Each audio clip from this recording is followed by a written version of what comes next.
My name is Kendra Lawson, and for 11 months, the back seat of my Honda Civic was the only bedroom I had. It wasn't because I lacked money. I had a solid job, plenty of savings for deposits, and pristine paperwork.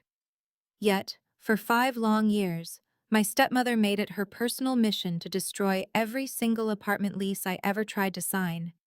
She would relentlessly track down property managers and feed them the exact same venomous script, painting me as a deeply untrustworthy liability who would steal their belongings or vanish without paying. I would get to the final step of moving in, only to have the door slammed in my face.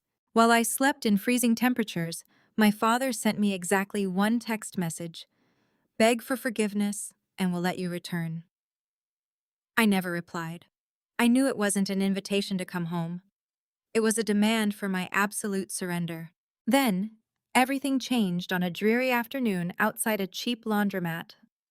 An elegant older woman in a tailored suit approached me. She handed me a thick, sealed envelope and introduced herself as a lawyer representing a man I hadn't seen in over a decade. Looking me dead in the eye, she said, "My client hired me 12 years ago, specifically for this exact day. If you've ever had someone in your own family turn your name into a warning label, stay with me. And if stories like this matter to you, subscribe only if you truly want to hear how people survive them."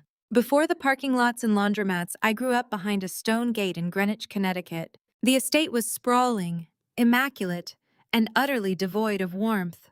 Every room was curated for appearance rather than comfort. My father, Howard Lawson, was the driving force behind this obsession with image. As the head of the Lawson Residential Group, he spent his days developing luxury homes and upscale apartment complexes.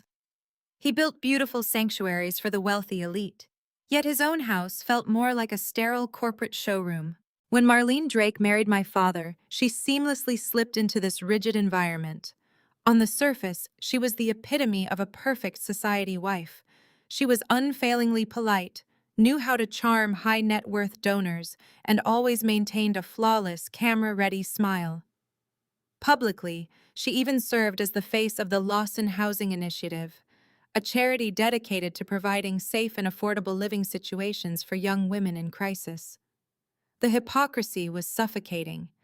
The very woman who stood on podiums preaching about the fundamental right to a secure home was the exact same person orchestrating my displacement behind closed doors. She possessed a terrifying ability to weaponize her charitable persona. Marlene didn't just bring her wardrobe into our household, she brought her son from a previous marriage, Colin Drake.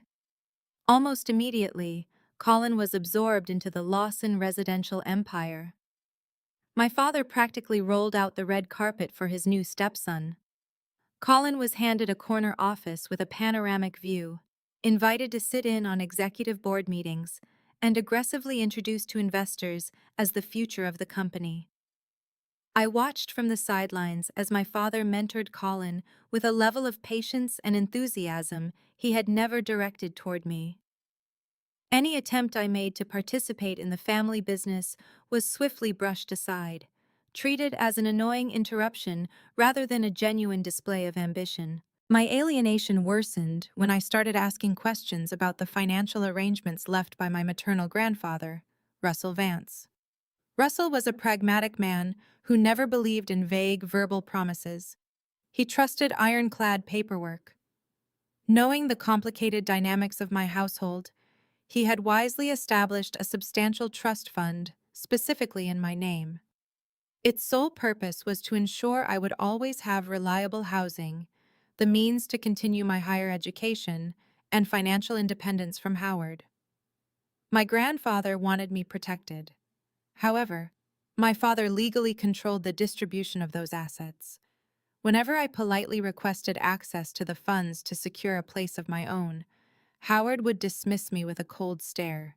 He would cross his arms and declare that the trust would be handled when I learned to behave more maturely. That was the exact opening Marlene needed.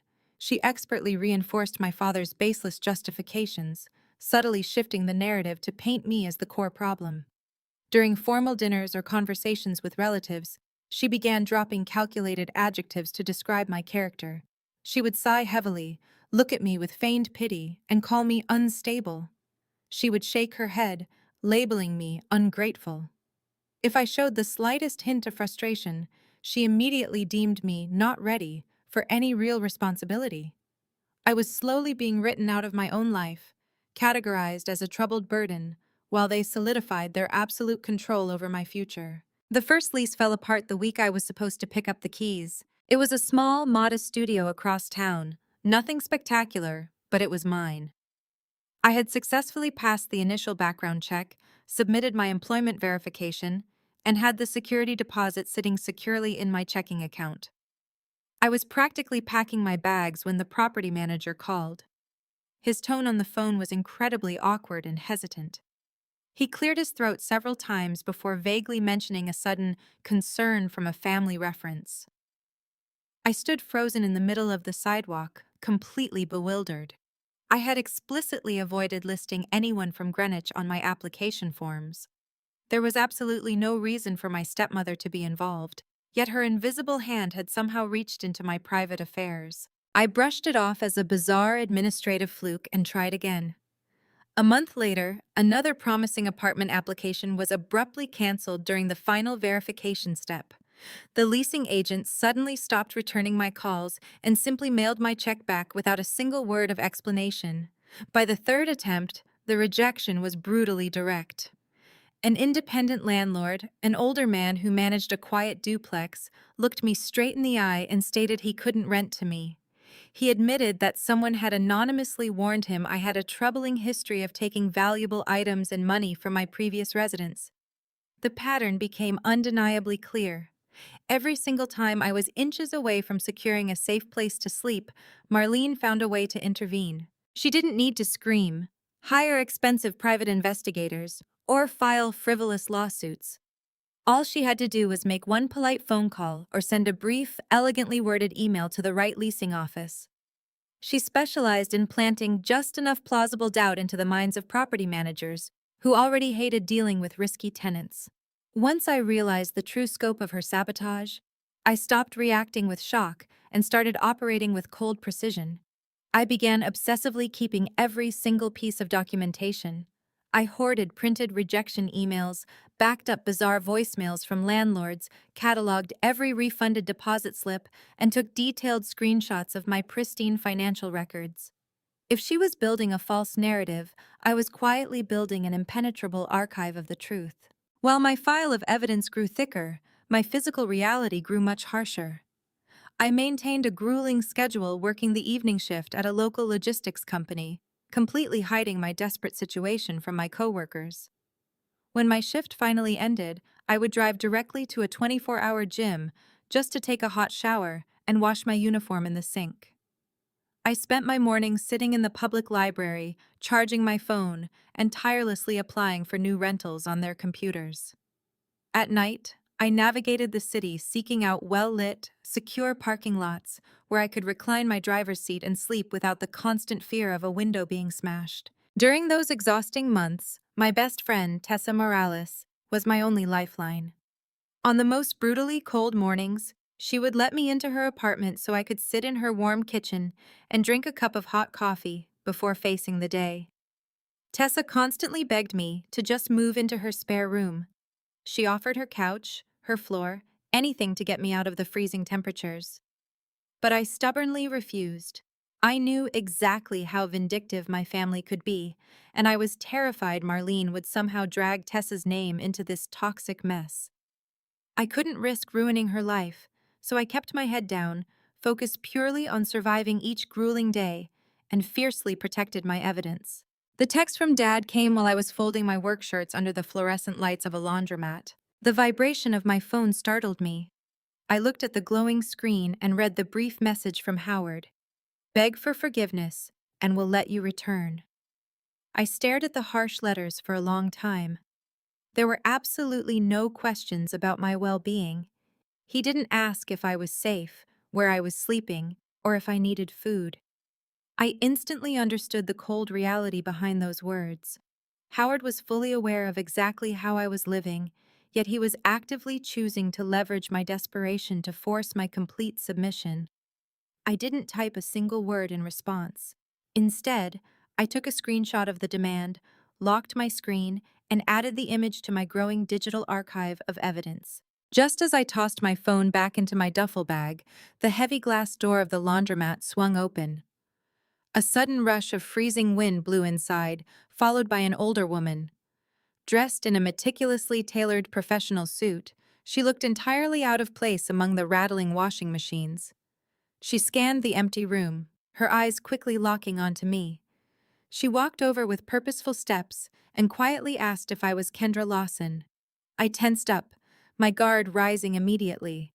Over the past several months, anyone who had gone out of their way to find me usually came armed with impossible conditions. I cautiously nodded. She extended a firm hand and introduced herself as Teresa Holt, a specialized estate and trust lawyer. Before I could even ask who sent her, she looked at me with profound seriousness and delivered a sentence I will never forget. Your grandfather, Russell Vance, hired me 12 years ago for this exact day. She reached into her leather briefcase and pulled out a thick, heavy envelope sealed with thick wax. I looked closely at the front of the pristine parchment. Written across the center was Russell's unmistakable signature. Right beneath his name were extremely specific, handwritten instructions. The envelope was strictly only to be opened if I was ever forcibly pushed out of my home, unfairly blocked from accessing my trust fund, or if my reputation was intentionally damaged by my own family. A heavy wave of realization crashed over me as I read his handwriting. My grandfather hadn't just loved me blindly. He possessed a terrifyingly accurate understanding of human nature. He had predicted that my family would eventually try to use money and housing as weapons to absolutely control me. He had seen this exact crisis coming a decade before it happened. My fingers twitched, eager to tear the seal open and discover what he had left behind. However, Teresa gently placed her hand over mine. She calmly explained that we could not open the confidential documents in a public laundromat. She instructed me to pack my things and follow her directly to her secure office so we could formally document every single step of the process. Teresa opened the envelope in a conference room with the blinds half closed. She set up a digital recorder on the polished table to establish a formal, legally binding record of the unsealing process. Carefully slicing through the wax, she extracted a heavy stack of meticulously organized documents. Spread across the table were the original trust agreement, a personal letter from Russell, photocopies of older correspondence, and a highly specific audit trigger clause. Teresa handed me the primary summary page. I stared at the bold numbers printed near the bottom. The trust was valued at exactly $250,000. Furthermore, I was listed as the sole, exclusive beneficiary. Howard was only granted extremely limited administrative rights to oversee the investments. He possessed absolutely no legal authority to withhold the funds to manipulate my personal behavior. Naturally, Marlene had zero rights regarding any aspect of the account. I quietly asked Teresa how my father had managed to freeze my access for so long if his powers were strictly administrative. She slid a formal, notarized notice across the table. It was signed directly by Howard, officially declaring me financially unreliable and citing severe possible theft concerns as the primary legal justification for retaining the assets. Teresa leaned forward, her professional demeanor shifting into something much sharper. She explained that a trustee has a legal obligation to protect the beneficiary.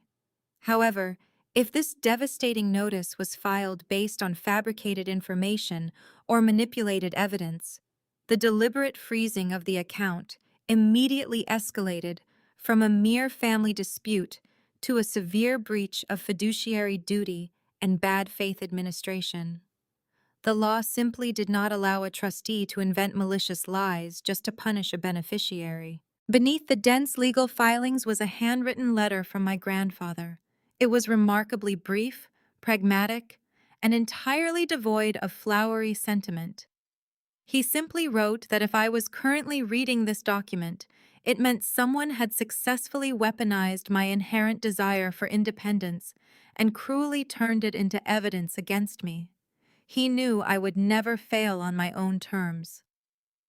Alongside the letter was a certified transcript of a recorded conversation between Russell and Howard, dated shortly before my grandfather's passing. In the sharp exchange, Russell directly demanded to know if Howard would ever allow Marlene to touch the trust. The official transcript clearly documented my father swearing, on the record, that he would never permit his new wife to control a single cent of my inheritance. The most crucial piece of paper, however, was buried at the very bottom. Teresa carefully unfolded a separate legal addendum securely attached to the original trust charter. My grandfather had brilliantly implemented a fail-safe mechanism. The clause explicitly stated that if the trust was ever withheld past a specific grace period without concrete, verifiable evidence of my alleged financial incompetence, a mandatory independent audit of the entire account had to be triggered immediately. Russell hadn't just left me money. He had thoughtfully left me a loaded legal weapon specifically designed to completely expose anyone who tried to steal my future. Teresa had already taken the liberty of running a preliminary, surface-level review of the trust's recent administrative expenses before I arrived. She handed me a highlighted ledger, pointing a perfectly manicured finger at several recurring, highly suspicious withdrawals. The documents showed massive, inexplicable legal and consulting fees systematically bleeding the account dry. However, these fees weren't being used to manage my investments. They were being quietly funneled directly into the administrative overhead of the Lawson Housing Initiative. The horrifying realization hit me with the crushing force of a freight train. Marlene hadn't just been ruining my apartment leases to lock up my money out of petty spite. She had deliberately orchestrated my status as an unstable and financially unreliable dependent to quietly justify draining my trust fund to cover up the questionable financial gaps in her own pristine charity. By the time Teresa sent the demand letter, Marlene was already trying to control the story. The formal legal document was decisively delivered to Howard, Marlene, the acting trustees, and the corporate counsel of the Lawson Residential Group. The stipulations outlined inside were absolute. Teresa demanded the immediate unfreezing of my trust account and the prompt transfer of all its assets to an independent corporate trustee. Furthermore, she issued a strict preservation notice, legally requiring them to retain every single email, voicemail, and rental communication involving my name. They were explicitly ordered to immediately cease all contact with any prospective landlords. Finally, the letter demanded full financial reimbursement for all damages, including lost lease application fees, unfairly forfeited deposits, and the accumulated living expenses from utilizing gym facilities and storage units over the past 11 months. Instead of retreating or recognizing the severity of the situation, my stepmother launched a rapid, calculated counteroffensive. She quickly circulated an internal company email, subtly framing the impending legal action as a tragic personal misunderstanding. She claimed I was a deeply troubled, rebellious daughter, desperately trying to humiliate the family in public simply because I had been rightfully cut off. My father, characteristically, didn't bother to call and apologize for the horrific situation.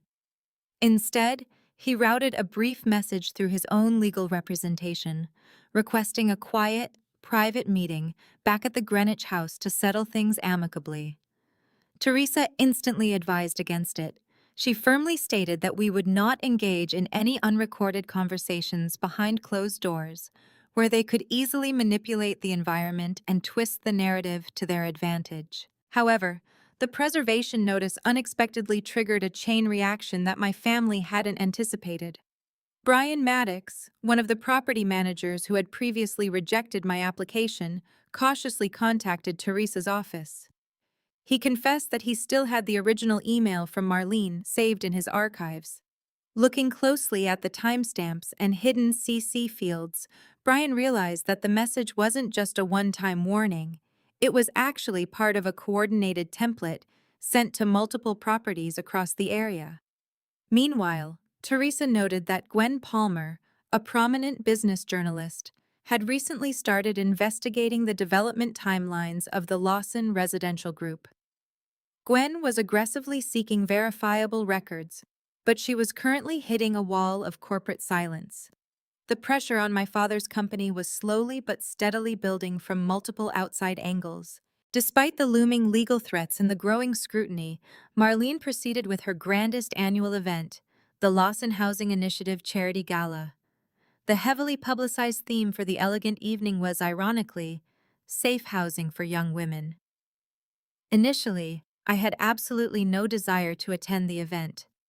I was terrified that showing up would allow Marlene to easily paint me as an unhinged, dramatic troublemaker trying to ruin a highly respected philanthropic evening. Teresa, however, completely shifted my perspective. She calmly explained that we weren't going there to scream, cause a scene, or throw a foolish tantrum. We were attending because the entire executive board, the highest tier corporate donors, and the company's chief counsel would all be gathered in one single inescapable room. The opulent venue was set, and the exclusive guest list was finalized. I didn't have access to my old wardrobe, nor did I want to wear anything they had ever bought me. I prepared for the evening wearing a simple, borrowed outfit that lacked any flashy designer labels. Staring at my reflection in the mirror, I realized exactly how much my mindset had shifted. I wasn't going to the gala to beg for an apology, demand my old bedroom back, or seek their elusive validation. I was going there to simply stand perfectly still and watch their faces when the undeniable, verified evidence of their actions was finally placed directly on the table. The gala was held under glass chandeliers in a room full of people who believed Marlene helped women find homes. The opulent grand ballroom of the country club was packed wall to wall with the city's most influential and wealthy figures. High-tier donors, executive board members, major real estate partners, and members of the local press mingled over crystal glasses of vintage champagne. At the front of the room, my stepmother stood gracefully at the illuminated podium. She delivered a flawlessly rehearsed, deeply emotional speech about human dignity, community safety, and the fundamental importance of offering vulnerable women second chances. Sitting proudly at the center head table was Howard. Colin sat directly beside him, positioned deliberately under the brightest spotlight to look like the natural, undisputed successor to the entire Lawson residential group empire. They painted the absolute perfect picture of a philanthropic, powerful, and deeply united family. I stood completely quietly at the very back of the expansive room with Teresa, resolutely refusing to make any disruptive noise. We didn't dramatically march down the center aisle or aggressively interrupt the flowing speeches. Instead, Teresa moved with quiet, calculated precision. She seamlessly navigated through the dense, formal crowd and handed a thick, securely sealed legal packet directly to the board's chief corporate counsel and the attending trustee representative. At that exact moment, Brian Maddox discreetly entered through the heavy side doors. He carried physical, high-resolution printouts of the original emails, complete with full digital metadata and verifiable server timestamps. The irrefutable documents unequivocally proved that Marlene had systematically contacted multiple property managers, deliberately distributing entirely false, highly damaging warnings regarding my financial reliability and personal character. Standing near the stunned executives, Brian quietly confirmed to the gathered board members that my rental application had been fully qualified and completely approved, right up until the exact minute Marlene's interference occurred. The festive atmosphere around the executive table shifted from celebratory to instantly frigid. An older board member leaned across the table, his face devoid of any pleasantries, and directly asked Howard if he had explicitly known about these specific emails. My father did not answer immediately. He just stared blankly at the documents, his face turning pale. His heavy, agonizing silence became the loudest sound in the entire room, serving as the ultimate climax of the evening.